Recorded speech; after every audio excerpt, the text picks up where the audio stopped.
ବର୍ଷା ଭିଜା ସକାଳରେ ଟିକେ ଯାତ୍ରା ଦେଖିବାକୁ ମନ ହେଲା ତ ଆଉ କ'ଣ କରିବା, ବିସ୍କୁଟ ମିକ୍ସଚର ଧରି କିଛି ସମୟ ବସି ପଡ଼ିଲି। ଦେହ ଭଲ ନ ଲାଗିବାରୁ ଅଳ୍ପ ଟିକେ ଦେଖିକି ପୁଣି ଉଠି ବି ଆସିଲି।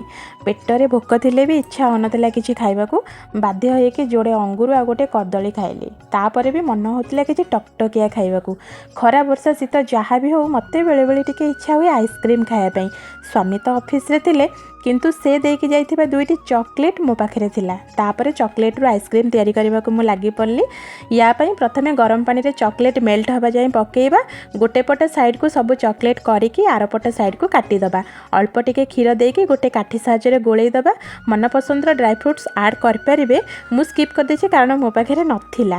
ତାପରେ 2ଟା ପ୍ୟାକେଟ୍କୁ ଫ୍ରିଜରରେ 7ରୁ 8 ଘଣ୍ଟା ଯାଏଁ ରଖିବା। ବାସ୍, ତାପରେ ଆମର ରେଡ଼ି ହେଇଯିବ ଡେରିମିଲ୍କ ଚକୋଲେଟ୍ର ଆଇସ୍କ୍ରିମ୍।